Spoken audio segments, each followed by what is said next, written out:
Something massive is unfolding in the Caribbean, and it's not just another naval drill.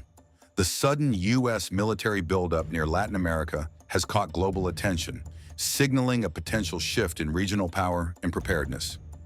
Over the past few weeks, the U.S. has quietly escalated its military presence across the Caribbean Sea, deploying warships, aircraft, and marine units closer to key strategic routes. This move follows increasing instability in parts of the region, including Haiti and Venezuela, and growing concerns over foreign influence near America's southern flank. While Washington labels these operations as routine security patrols, regional observers see something larger at play, a reassertion of U.S. dominance in waters historically seen as its backyard. Satellite imagery and naval tracking data reveal multiple U.S. vessels operating around Puerto Rico, the Dominican Republic, and the Windward Passage, one of the most critical maritime corridors connecting the Atlantic to the Panama Canal. With global tensions rising, the Caribbean has become more than a vacation zone. It's a chessboard where alliances, resources, and military readiness converge. At the center of this buildup stands the USS Fort Lauderdale LPD-28, one of America's newest amphibious transport docks. Designed for flexibility, this warship can deploy Marines, armored vehicles, helicopters, and landing craft in a single coordinated strike. It's not just a ship, it's a floating fortress capable of launching full-scale expeditionary missions from the sea to the shore. Commissioned in 2022, the Fort Lauderdale represents a new generation of amphibious warfare platforms, integrating cutting-edge radar systems, advanced command centers, and enhanced stealth capabilities. It can carry over 800 Marines, launch MV-22 Ospreys, and deploy LCAC hovercraft for rapid coastal operations.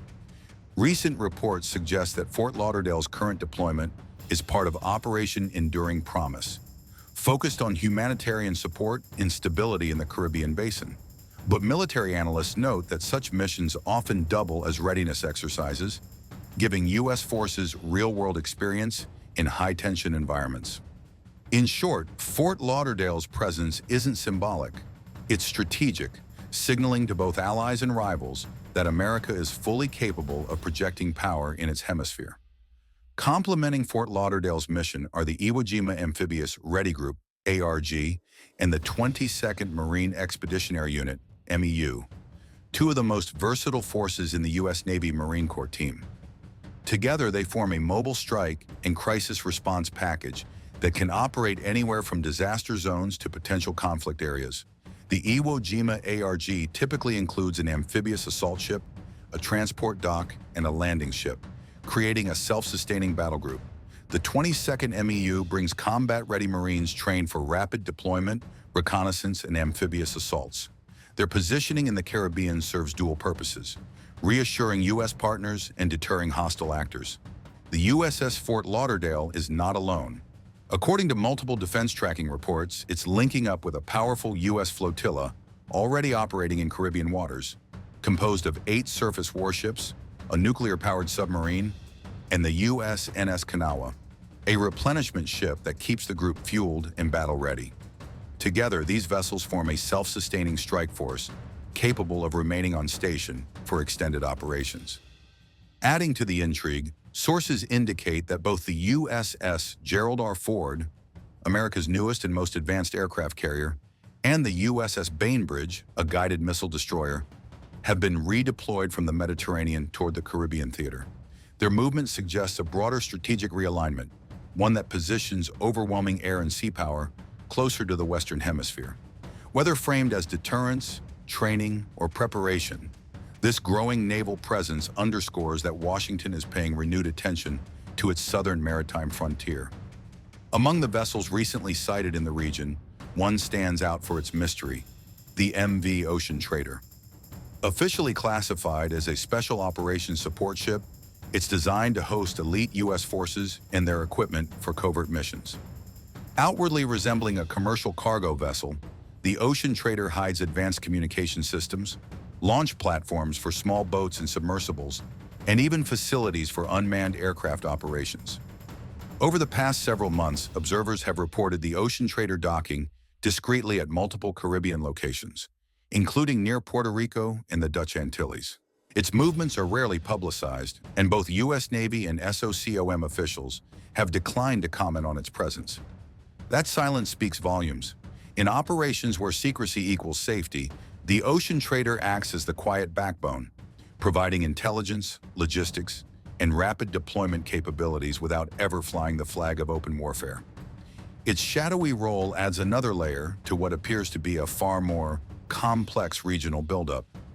While the fleet strengthens at sea, major upgrades are underway on land, particularly at the former Roosevelt Roads Naval Base in Puerto Rico. Once shuttered, the base has now re-emerged as a critical logistics and air operations hub, supporting both combat and cargo aircraft across the Caribbean. Recent reports highlight the installation of mobile aircraft arresting systems, MAAS, enabling the rapid recovery of high-performance jets on short runways.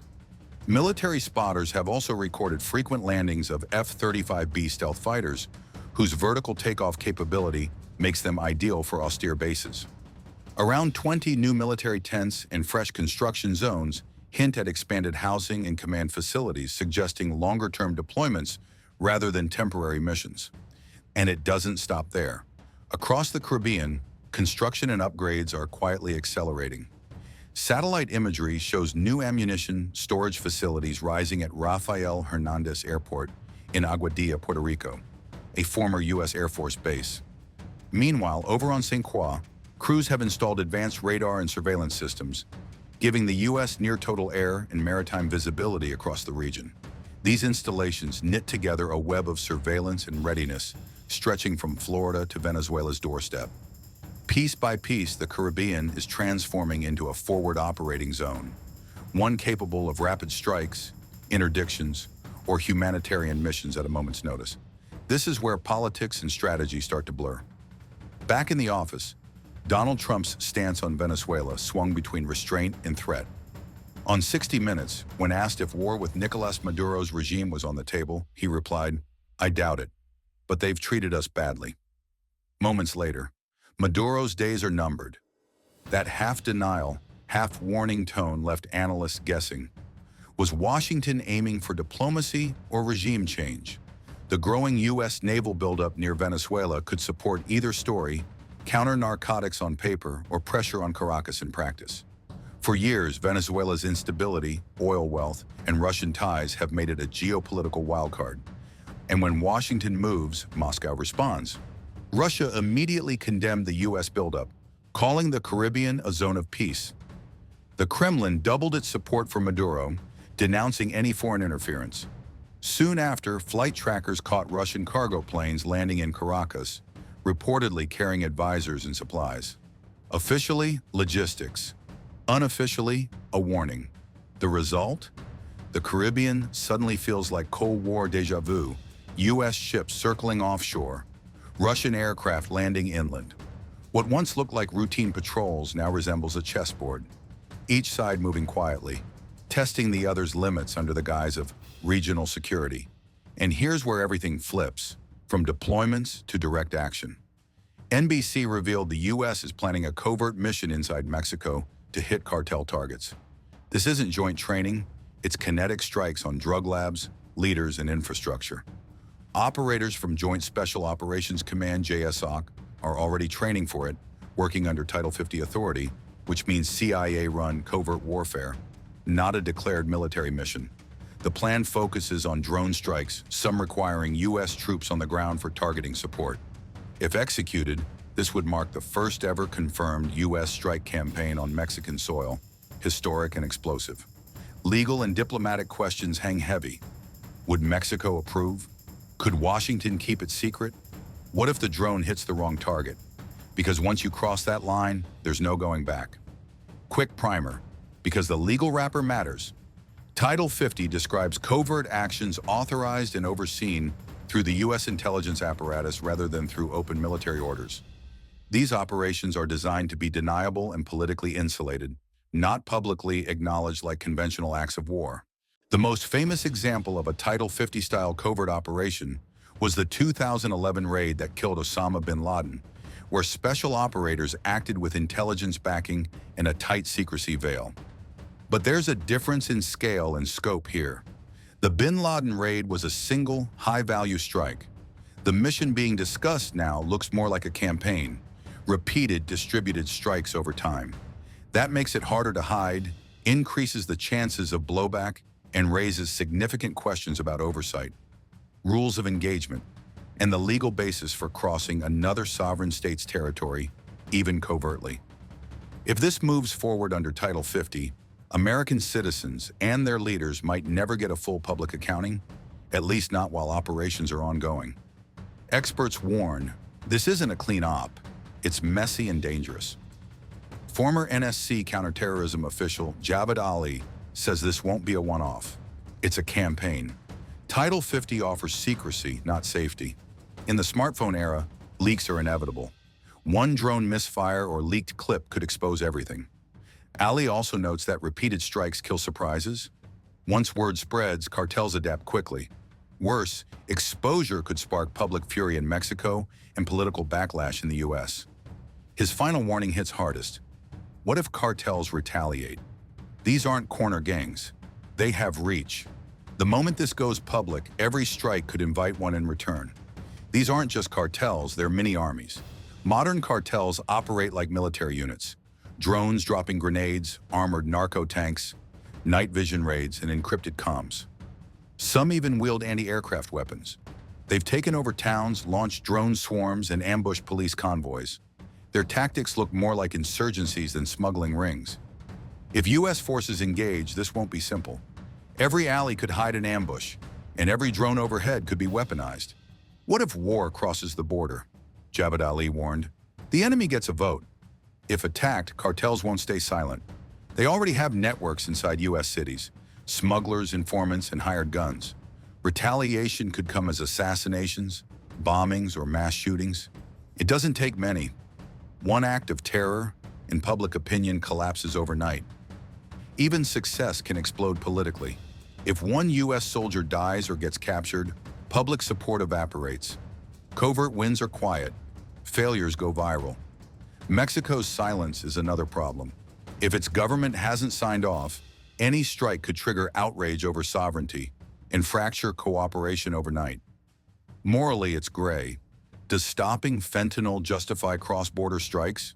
Politically, it's dynamite. Left or right, someone will call it illegal. And once boots cross that border, the US can't call it counter-narcotics anymore. It's war, just without the declaration. And here's where the puzzle gets bigger. If this operation unfolds as rumored, the US could soon be running two simultaneous campaigns, one against cartels in Mexico and another projecting force toward Venezuela, both inside its own hemisphere. That hasn't happened in decades. It's a strategic shift. The focus is moving away from the Middle East and Pacific and back to America's backyard. But that comes with risks. Managing logistics, intelligence, and diplomacy across two volatile regions could stretch US forces thin. And for rivals like China or Russia, that distraction is an opportunity. Suddenly, the Western Hemisphere starts to look like a new battleground, not with armies clashing, but through covert strikes, proxy forces, and information warfare. Then came the Navy's attempt to cool the rumors. On November 2, 2025, the U.S. Navy released a brief statement saying the USS Fort Lauderdale stop at Mayport was routine, a mid-deployment voyage repair, MDVR, for maintenance, not an escalation. Just mechanics and inspections, nothing more. But that explanation hasn't calmed speculation, because now the ship is returning to the Caribbean, refueled, rearmed, and reinforced. Officially, it's back to its scheduled mission. So where does this all lead? No one really knows. Washington hasn't defined a clear endgame. Is this about counter-narcotics, deterring Venezuela, or testing new covert strike doctrines? Each possibility means a different kind of war, one of shadows, not declarations. America's allies are uneasy. The Caribbean feels tense. Latin American governments are split, some quietly supportive, others openly alarmed. Even within the Pentagon, opinions differ on how far to go. One thing's certain, the world is watching. Russia and China see opportunity. Smaller nations see danger. And the people living in the crosshairs, from Puerto Rico to Mexico's border towns, are left guessing what tomorrow brings. If history has taught anything, it's that small, temporary deployments can become long-term realities. The Caribbean might just be witnessing the opening chapter of a new era in regional warfare. The USS Fort Lauderdale's return isn't just another naval movement, it's a signal, a reminder that America's gaze has shifted back toward its own hemisphere. Whether the next strike lands on Cartels or Caracas, one truth remains. The Caribbean is no longer calm waters. It's the stage for shadow wars reborn.